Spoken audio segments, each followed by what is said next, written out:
Presented by Adi Shakti Films. प्रेम से बोली बाबा हरिहर नाथ की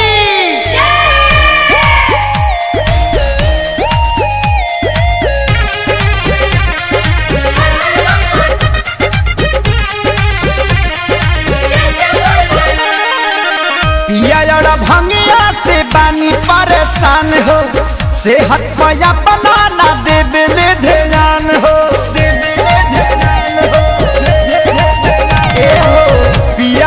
भंगिया से बानी परेशान हो, सेहत पया बनाना देवे ध्यान हो।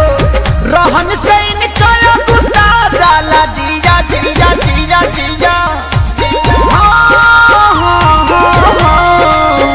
रात दिया बुता के गाजा दम भर पिया, रात दिया बुता के गाजा दम भर पिया, रात दिया बुता के गाजा दम भर पिया, रात दिया बुता के गाजा दम भर पिया।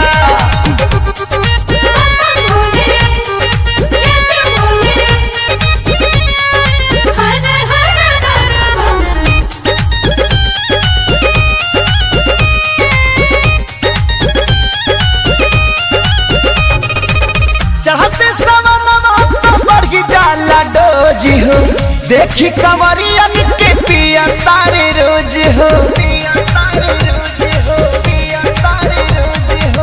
चढ़ते सवनवा तो बढ़ी जाला डोजी हो, देखी कंवरिया के पिया तारे रोज हो। नशा से निकल न भारे जिया जिया हाँ जिया जिया जिया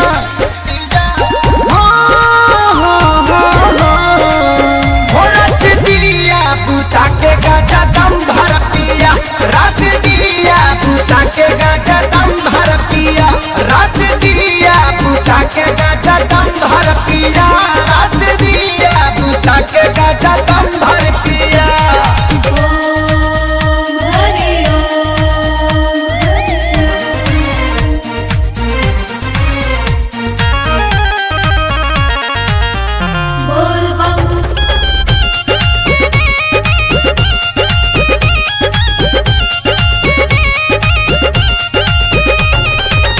सभी परिवार संगे रगली पथारी पर, इनका ध्यान नहीं बा अपना घर पर,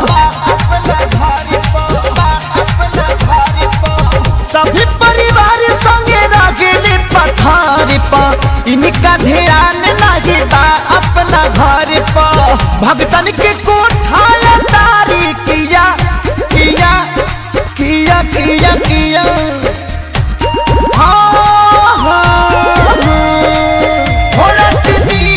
बुता के गाजा दम भर पिया, रात दिया बुता के गाजा दम भर पिया, रात दिया बुता के गाजा दम भर पिया, रात दिया बुता के गाजा दम भर पिया।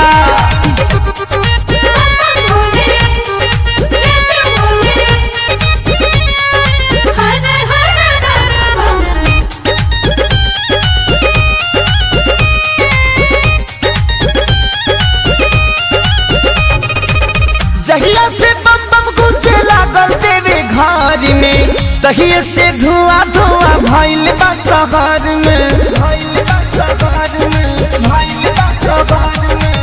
जहिया से बम बम गूंजे लागल देवे घर में, तहिए से धुआं धुआं भइल बा शहर में।